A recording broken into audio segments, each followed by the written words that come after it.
नमस्कार, दिल्ली न्यूज में आपका बहुत बहुत स्वागत है। चलिए देखते हैं आज की 15 फटाफट बड़ी खबरों को। ईडी ने बढ़ाई अरविंद केजरीवाल की मुश्किल, कोर्ट में लगा दी ये अर्जी। दिल्ली शराब घोटाला मामले में तिहाड़ जेल से अंतरिम जमानत पर बाहर आए दिल्ली के मुख्यमंत्री अरविंद केजरीवाल के खिलाफ प्रवर्तन निदेशालय ने यहां की एक अदालत में अर्जी दाखिल कर उनकी न्यायिक हिरासत बढ़ाने की मांग की है। दरअसल सोमवार को केजरीवाल की न्यायिक हिरासत खत्म हो रही थी, लेकिन सुप्रीम कोर्ट की तरफ से मिली अंतरिम जमानत पर होने की वजह से जांच एजेंसी ने अदालत में ये याचिका दाखिल की। ईडी ने कहा कि हम ऐसी स्थिति नहीं चाहते हैं कि यह आरोप लगाया जाए कि हमने समय पर दिल्ली सीएम की हिरासत के लिए अर्जी पेश नहीं दी। सीआईएसएफ के 3,300 जवानों को मिली संसद की सुरक्षा का जिम्मा। संसद की नई और पुरानी बिल्डिंग की सुरक्षा की जिम्मेदारी पूरी तरह से सेंट्रल इंडस्ट्रियल सिक्योरिटी फोर्स को सौंपी गई है। 20 मई से सीआईएसएफ के 3,317 जवान संसद की सुरक्षा में तैनात रहेंगे। पिछले साल 13 दिसंबर को नए संसद भवन की सुरक्षा में चूक मामले के बाद यह फैसला लिया गया है। वहीं संसद में तैनात रहे सीआरपीएफ के पार्लियामेंट ड्यूटी ग्रुप ने 17 मई को अपने 1400 जवानों को वापस बुला लिया है। साथ ही अपने सारे वाहन, हथियार और कमांडो को भी हटा दिया है। सीआरपीएफ के कमांडर डीआईजी रैंक के अधिकारी ने संसद सुरक्षा से जुड़ी सारी जानकारी सीआईएसएफ को सौंप दी है। दिल्ली में शुरू करेगी बस सर्विस, सरकार ने दी मंजूरी, मिलेगी लाइव लोकेशन की जानकारी। देश की राजधानी दिल्ली में अब उबर की बस सर्विस शुरू होगी। दरअसल ऐप आधारित ऑनलाइन कैब बुकिंग सर्विस देने वाली कंपनी उबर को दिल्ली ट्रांसपोर्ट डिपार्टमेंट से सरकार की प्रीमियम बस स्कीम के तहत राष्ट्रीय राजधानी में बसें संचालित करने के लिए एग्रीगेटर लाइसेंस मिला है। कंपनी ने बयान में कहा है कि दिल्ली बस संचालन के लिए लाइसेंस देने वाला पहला राज्य बन गया है। वहीं उबर दिल्ली प्रीमियम बस स्कीम के तहत लाइसेंस लेने वाली पहली एग्रीगेटर बन गई है। दिल्ली में आसमान से बरस रही आग अगले 2 दिन रहेंगे और भारी। दिल्ली वासियों को गर्म हवा के थपेड़ों ने बेहाल कर दिया। नजबतगढ़ इलाका देश भर में सबसे गर्म रहा। सोमवार को यहां अधिकतम तापमान 47.8 डिग्री सेल्सियस रिकॉर्ड किया गया। मौसम विभाग ने अगले 2 दिनों के लिए भी राजधानी में लू और गर्मी का रेड अलर्ट जारी किया है। राजधानी में बीते 5 दिनों से सूरज के तेवर तीखे हो गए हैं। खासतौर पर दोपहिया वाहन चालकों और खुले में मेहनत का काम करने वालों को इससे सबसे ज्यादा परेशानी का सामना करना पड़ रहा है। स्टेशन से मेट्रो ट्रेन तक केजरीवाल को दी धमकी, गालियां, दिल्ली छोड़ने को कहा। दिल्ली के मुख्यमंत्री अरविंद केजरीवाल के नाम से मेट्रो स्टेशन से ट्रेन तक कई जगह गालियां और धमकियां लिखी मिलने से सनसनी फैल गई। केजरीवाल को दिल्ली छोड़ने की धमकी दी गई है। पुलिस यह पता लगाने में जुट गई है कि यह करतूत किसकी है। हालांकि कुछ जगहों पर लिखने वाले ने अपना नाम अंकित गोयल बताया है। इस बीच आम आदमी पार्टी ने इसे भारतीय जनता पार्टी से की ओर से दी गई धमकी बताया। आपका दावा है कि धमकी की भाषा भाजपा जैसी है। पार्टी ने अपने राष्ट्रीय संयोजक पर जानलेवा हमले की साजिश का आरोप भी लगाया है। सीएम केजरीवाल को मिलेगी राहत या बढ़ेंगी मुश्किलें, ईडी की अर्जी पर कोर्ट ने कही ये बात। दिल्ली राउज एवेन्यू कोर्ट में हुई सुनवाई में ईडी ने कोर्ट से कहा कि हम ऐसी स्थिति नहीं चाहते कि यह आरोप लगाया जाए कि हमने समय पर कस्टडी के लिए अर्जी पेश नहीं की। इस पर कोर्ट ने ईडी से पूछा कि आपने केजरीवाल की न्यायिक हिरासत क्यों मांगी है, अभी वे अंतरिम जमानत पर है। ईडी ने कहा कि यह तब के लिए है जब वे आत्मसमर्पण करेंगे। इस पर राउज एवेन्यू कोर्ट ने कहा कि उन्हें कहां आत्मसमर्पण करने के लिए कहा गया है, कोर्ट में या जेल में, क्योंकि 2 तारीख को तो रविवार है। भाजपा पर आपका बड़ा आरोप, बोले अरविंद केजरीवाल को मारने की रची जा रही है साजिश। आप सांसद स्वाति मालीवाल बदसलूकी मामले के बाद दिल्ली में सियासी वार छिड़ी है। इस बीच नया मामला सामने आया। दिल्ली मेट्रो में अरविंद केजरीवाल को जान से मारने की धमकी लिखी है। मेट्रो के अंदर मेट्रो स्टेशन समेत कई जगह केजरीवाल को मारने की धमकी लिखी है।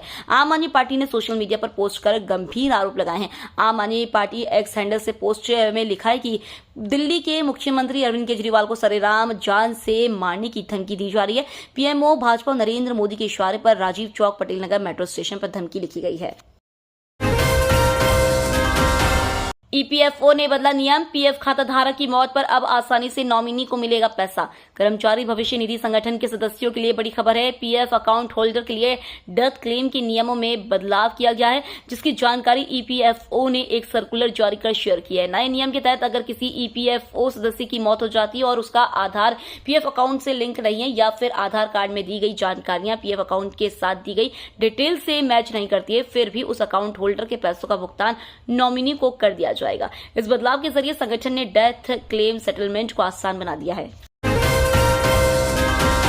हेलीकॉप्टर क्रैश में राष्ट्रपति इब्राहिम रईसी के निधन पर पीएम मोदी ने जताया शोक। पूर्वी अजरबैजान में हुए हेलीकॉप्टर हादसे में ईरान के राष्ट्रपति इब्राहिम रईसी और विदेश मंत्री हुसैन अमीर अब्दुल्लाहिन की मौत हो गई है। हेलीकॉप्टर में कुछ अधिकारी भी सवार थे और उनकी भी मौत हुई है। हादसे के शिकार हुए हेलीकॉप्टर का मलबा मिल गया है। ईरान के राष्ट्रपति के निधन पर पीएम मोदी ने भी शोक व्यक्त करते हुए उनके परिजनों के प्रति संवेदना जताई है। पीएम मोदी ने एक्स पर पोस्ट करते हुए लिखा, ईरान के राष्ट्रपति डॉक्टर सैयद इब्राहिम रईसी के दुखद निधन से बहुत दुखी और स्तब्ध हूं। भारत ईरान द्विपक्षीय संबंधों को मजबूत करने में उनके योगदान को हमेशा याद किया जाएगा। उनके परिवार और ईरान के लोगों के प्रति मेरी संवेदनाएं हैं। दुख की इस घड़ी में भारत ईरान के साथ खड़ा है। विभव कुमार को सीएम आवास लेकर पहुंची दिल्ली पुलिस। स्वाति मालीवाल मामले में रिक्रिएट करेगी क्राइम सीन। राज्यसभा सांसद स्वाति मालीवाल से मारपीट का मामला तूल पकड़ता जा रहा है। इस मामले में दिल्ली पुलिस आरोपी विभव कुमार को गिरफ्तार कर चुकी है। सामने आया है कि पुलिस विभव कुमार को सीएम केजरीवाल के आवास पर ले गई है। पुलिस यहां क्राइम सीन रिक्रिएट करेगी। जिस वक्त स्वाति मालीवाल के साथ घटना हुई, विभव कहां खड़ा था और स्वाति कहां थी, पूरी घटना को एक बार फिर समझने की कोशिश जारी है।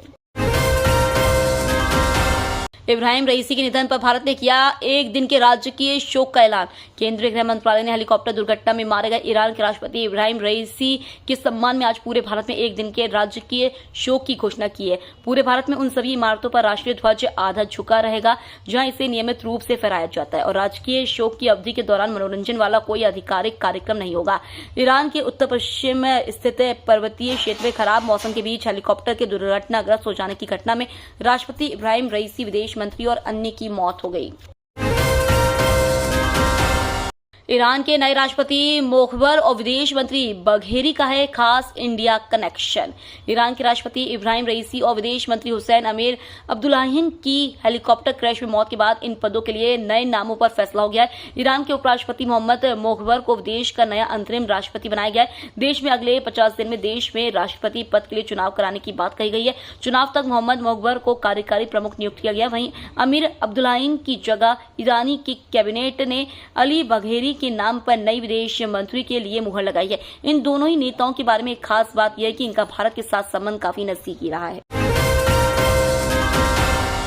विदेश मंत्री जयशंकर के बयान पर बौखलाया चीन, भारत के खिलाफ उगला जहर। भारत के विदेश मंत्री एस जयशंकर के बयान पर चीन फिर बौखला गया। चीन ने भारत पर अपनी कंपनियों को परेशान करने का आरोप लगाया। दरअसल विदेश मंत्री एस जयशंकर ने मेक इन इंडिया को लेकर बयान दिया था।